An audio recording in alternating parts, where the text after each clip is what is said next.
Hello friends, फिरदौस classes में आपका स्वागत है। आज के इस वीडियो में हम पढ़ने वाले हैं क्लास 6 का इतिहास, अध्याय 8, अशोक सम्राट एक महान शासक। आइए सबसे पहले हम लोग रिक्त स्थानों की पूर्ति करते हैं, इसके बाद हम लोग क्वेश्चन आंसर की तरफ चलेंगे। यदि अभी तक आप लोगों ने पिछला अध्याय नहीं पढ़ा है तो मेरे चैनल के प्ले लिस्ट में जा करके वह पढ़ लेंगे।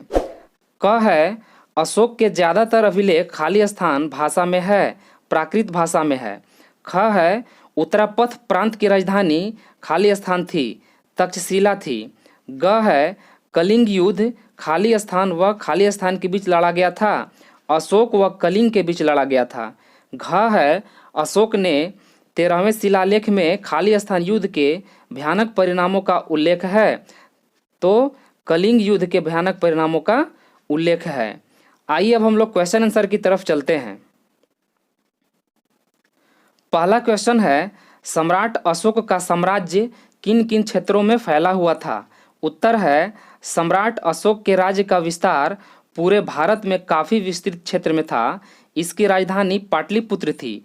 इसके अलावा साम्राज्य में बहुत से नगर थे, जिनमें उज्जैन और तक्षशिला जैसे नगर प्रमुख थे। दूसरा क्वेश्चन है, अशोक ने साम्राज्य को कितने प्रांतों में बांटा था? उनके नाम लिखें। उत्तर है, अशोक ने अपने साम्राज्य को 5 प्रांतों में बांटा था। पहला है उत्तरापथ, दूसरा है अवंती राष्ट्र, तीसरा है कलिंग, चौथा है दक्षिणापथ, पांचवा है प्राशी। तीसरा क्वेश्चन है, अशोक का धर्म क्या था? धर्म प्रचार के लिए किस पदाधिकारी की नियुक्ति की गई थी? उत्तर है, अपने दूसरे तथा 7वें स्तंभ लेखों में अशोक ने धम्म की व्याख्या इस प्रकार की है। धम्म है साधुता, बहुत से कल्याणकारी अच्छे कार्य, पाप रहित होना, मृदुता, दूसरों के प्रति व्यवहार में मधुरता, दया, दान तथा सुचिता। आगे कहा गया है कि प्राणियों का वध न करना, जीव हिंसा न करना, माता पिता तथा बड़ों की आज्ञा मानना, गुरुजनों के प्रति आदर, मित्र परिचितों संबंधियों, ब्राह्मण तथा ब्राह्मणों के प्रति दानशीलता तथा उचित व्यवहार, गुलामों के प्रति उचित व्यवहार भी धर्म के अंतर्गत आते हैं। धर्म प्रचार के लिए धम्म महामात्र नामक पदाधिकारियों की नियुक्ति की गई थी। चौथा क्वेश्चन है, अशोक के बारे में हमें जानकारी किस प्रकार मिलती है? उत्तर है, अशोक इतिहास के महानतम राजाओं में से एक था। अशोक के निर्देश पर कई स्तंभ और पत्थरों पर अभिलेख उत्कीर्ण किए गए। ये अभिलेख उनके संदेशों को जनता तक पहुंचाने के माध्यम थे। अशोक के ज़्यादातर अभिलेख प्राकृत भाषा और ब्राह्मी लिपि में है। इन्हीं अभिलेखों से हमें अशोक के बारे में जानकारी मिलती है। पांचवा क्वेश्चन है, आइए चर्चा करेगा। सम्राट अशोक की प्रशासनिक व्यवस्था कैसी थी? उत्तर है, मौर्य साम्राज्य के अलग अलग हिस्सों पर अलग अलग ढंग से शासन किया जाता था।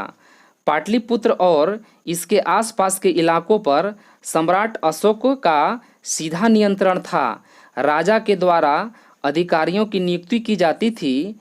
ये किसानों, पशुपालकों, शिल्पकारों और व्यापारियों से कर यानी टैक्स इकट्ठा करते थे। राजा के आदेशों का उल्लंघन करने वाले व्यक्तियों को अधिकारी सजा भी देते थे। इनमें से कई अधिकारी को वेतन भी दिया जाता था। संदेशवाहक एक जगह से दूसरी जगह तक घूमते रहते थे। राजा के जासूस अधिकारियों के कार्यकलाप पर नजर रखते हुए थे। इन सब के ऊपर सम्राट था, जो राज परिवार एवं वरिष्ठ मंत्रियों की सहायता से सब पर नियंत्रण रखता था। प्रशासन की सबसे छोटी इकाई ग्राम थी।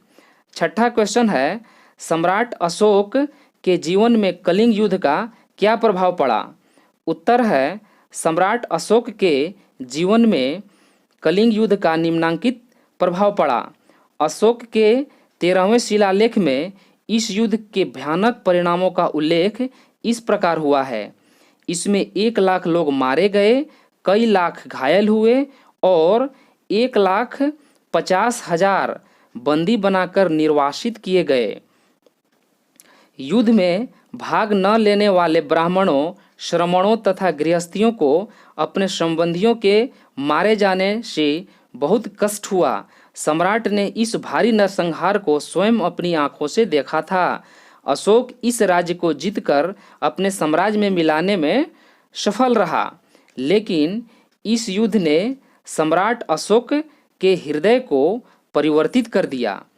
उसका हृदय दया एवं करुणा से उद्वेलित हो उठा तथा उसने भविष्य में कभी युद्ध न करने की प्रतिज्ञा कर ली। यह विश्व इतिहास में एक अभूतपूर्व घटना थी। इसके बाद वह बौद्ध धर्म स्वीकार कर लिया तथा उसने अपने साम्राज्य के सभी उपलब्ध साधनों को जनता के भौतिक एवं नैतिक कल्याण में नियोजित कर दिया। 7वां क्वेश्चन है, ये आखिरी क्वेश्चन है। अशोक एक लोकप्रिय एवं महान शासक था, वर्णन करें। उत्तर है, अशोक को एक लोकप्रिय एवं महान शासक निम्नलिखित कार्यों के कारण कहा जाता है। क है, उसने रोगी मनुष्यों तथा पशुओं के लिए अस्पताल बनवाया। ख है, उसने लोगों के लिए अच्छी सड़कें बनवाई ताकि एक स्थान से दूसरे स्थान तक जाने में सुविधा रहे। ग है, उसने सड़कों के किनारे छायादार वृक्ष लगवाए और कुएं खुदवाए। घ है, उसने थके यात्रियों के विश्राम के लिए सरायें बनवाई। अंग है, उसने निर्धनों की शिकायतें सुनने के लिए धर्म महामात नामक अधिकारी नियुक्त किए। च है, उसने निर्धनों तथा दीन दुखियों की धन से सहायता की। तो आज के लिए आपका होमवर्क है, तक्षशिला किसकी राजधानी थी? 4 ऑप्शन दिया हुआ है, इसका उत्तर आप लोग कमेंट बॉक्स में ज़रूर देंगे। तो इसी तरह के और वीडियो पाने के लिए यदि आप हमारे चैनल पर नए हैं तो चैनल को सब्सक्राइब, लाइक और अपने दोस्तों में शेयर ज़रूर करें। तो उम्मीद करता हूँ कि यह वीडियो आपको पसंद आया होगा। अगले वीडियो में हम लोग अध्याय 9 के साथ मिलेंगे। तब तक के लिए आप अपना ख्याल रखें। धन्यवाद।